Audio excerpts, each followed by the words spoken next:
and welcome to my travel channel. Today I'm bringing to you a museum housed in a 300-year-old madrasa in Central Asia. I'm bringing you this museum also because a visit to it made me recognize the fact that even if one is an avid traveler, a place can still surprise you with things that we don't know exist or existed. So here I'm referring to the Museum of History of Khorezam Medicine. So let's take you on this fabulous walkthrough that can help you understand why you must include the border town of Khiva if you are visiting Uzbekistan for a vacation.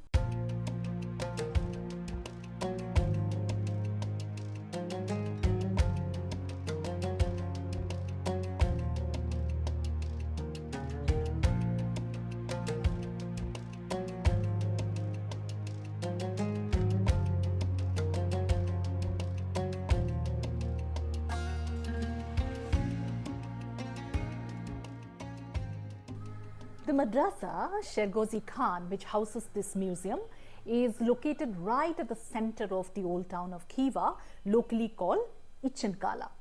A town on the famed Silk Road, Khiva has several buildings which were constructed by slaves. So this madrasa is also one such example. It is said that the owner of the madrasa, Shergozi Khan, was eventually murdered by the slaves in 1712.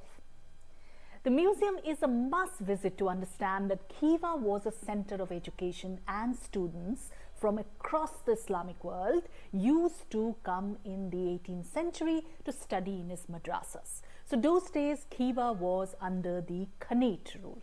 The word Khorezam in the museum's name comes from the dynasty that had ruled Khiva then, which is located in today's Turkmenistan border of Uzbekistan.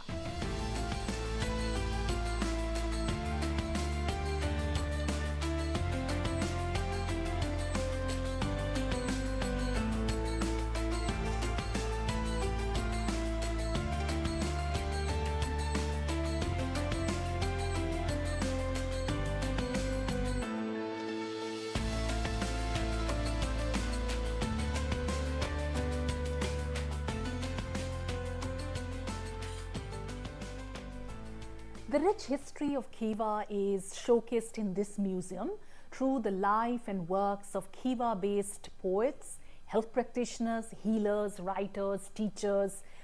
So look at this poet, Ajiniyas Kusibe Ugli, author of a book considered epic locally named Bozataf. Now meet Beckett Mirazukul Ugli, considered a great teacher of the Kazakh people who taught at this madrasa in the 18th century. He taught geography, maths, medicine, physics and astronomy besides religion to the students. This madrasa, one of the biggest to have been established at Khiva, also taught philosophy and logic, wood carving, calligraphy, music, besides religion and its laws. In fact, the museum highlights that music has been an important instrument in this part of the world since the Middle Ages to heal mental illness and to ensure a happy childhood. I also saw a painting of Aristotle here. In the museum, I get to know that Uzbeks have a national heritage book called Avesta, which gives considerable importance to personal hygiene and also holds instructions for healers to cure diseases with rare herbs.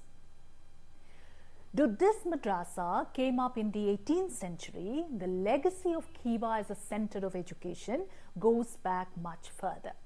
It showcases information about one Khorezam Mamun Academy, which existed in the 11th century and functioned as a scientific institution.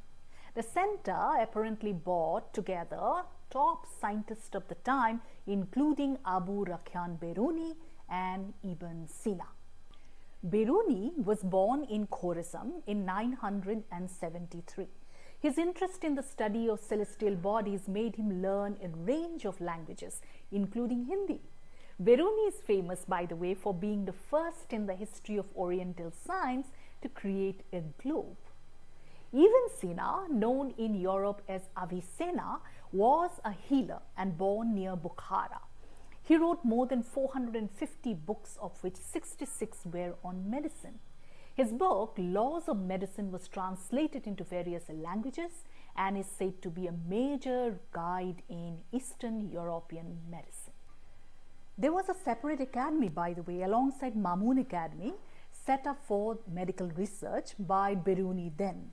However, it closed down in 1017 after the invasion of Khorezam by Mahmud of Ghaznavi.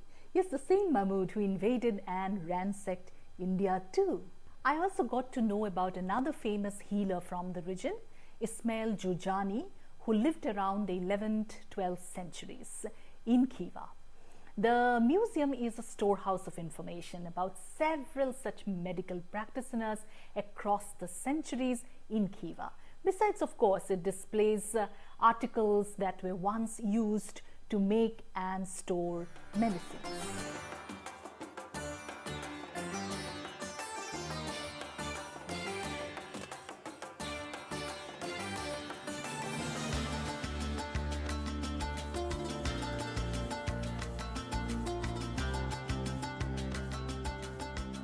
Spending time at the museum left me happy.